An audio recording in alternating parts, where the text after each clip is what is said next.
Quand un Pakistanais arrive en Europe, quand un Indien, un Chinois, un Turc pose les pieds en Occident, il ne vient pas s'habiller, il ne vient pas faire des stories, il vient accomplir une mission économique, communautaire, une mission familiale. La stratégie, elle est simple, mais elle est claire. Les femmes gardent les allocations, s'occupent du foyer, élèvent les enfants. L'homme se lève chaque matin pour chercher le capital.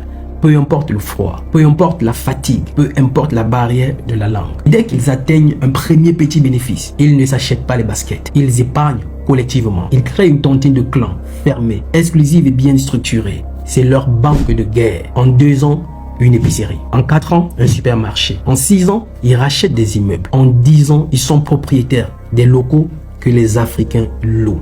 Quelle honte! L'Africain, dès qu'il met les pieds en Europe, il croit qu'il a réussi. Il achète des baskets à 500 €, un iPhone 17 Pro. Il attend actuellement la sortie du 18. Il publie des stories sur TikTok. Il veut montrer qu'il vit.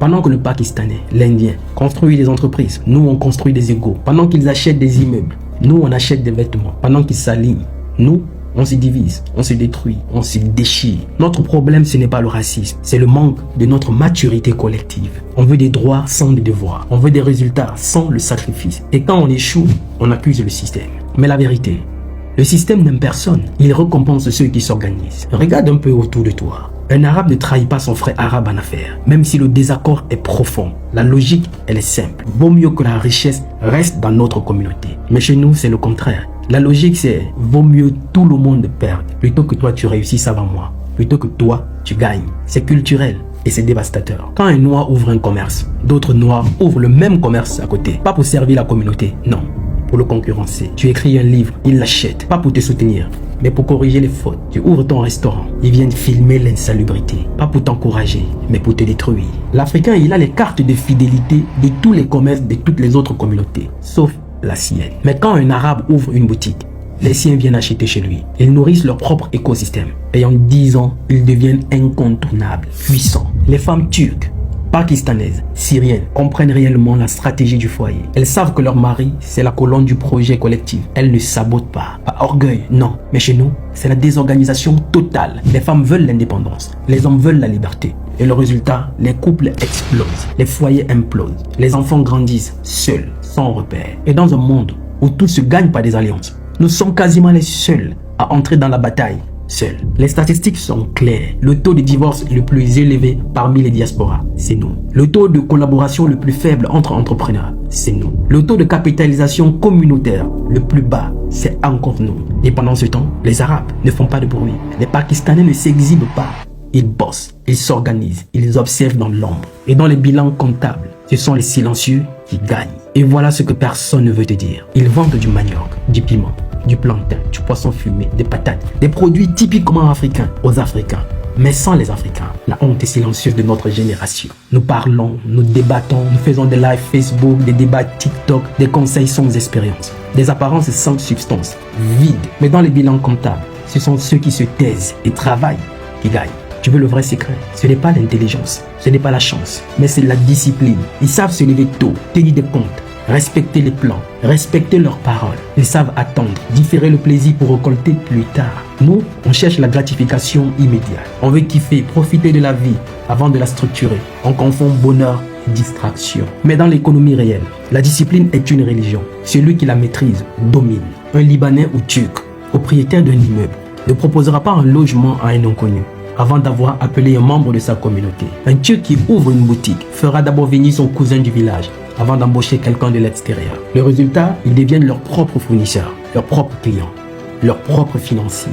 Nous, au contraire, on veut tout faire seul pour ne dépendre de personne. Mais dans un monde construit sur des réseaux, celui qui agit seul se meurt progressivement. Tu veux savoir pourquoi on échoue vraiment? Parce qu'on porte le poison du soupçon. Dès qu'un Africain voit son frère qui a réussi, il pense aussitôt à la sorcellerie, au vol, au favoritisme. Il ne demande jamais comment tu as fait. Il demande pourquoi toi et pas moi.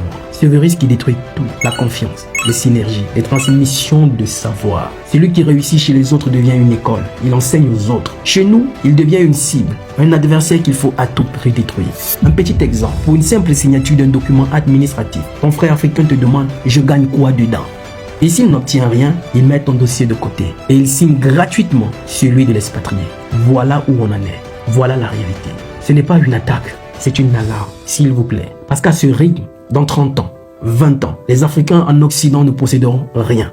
Même pas de commerce dit africain. Nous serons des consommateurs éternels de nos propres produits commercés par les autres. Le monde économique ne récompense pas les rêves, il récompense ceux qui passent à l'action. Et les bâtisseurs, ils ont un point commun. Ils pensent en clan, pas en individu. Le secret n'est pas mystique. Ce n'est pas le racisme, c'est la stratégie communautaire. Mais tant que l'Africain ne comprendra pas que la richesse est un produit collectif, tant qu'il préférera le paraître à la puissance, tant qu'il se battra contre son frère au lieu de se battre contre le système, tant qu'il n'aura pas compris qu'il a une vie à construire et non des gens à impressionner, il restera pauvre, même avec des diplômes en poche. Pendant que nous dormons, d'autres plantent.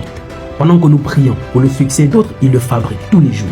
En silence, sans bruit. L'Africain n'a pas besoin d'intelligence, il est brillant. Il n'a plus besoin de jeunesse, il est fort. Ce dont l'Africain a besoin aujourd'hui et maintenant d'urgence, c'est un changement de mentalité. Devenir africain autrement.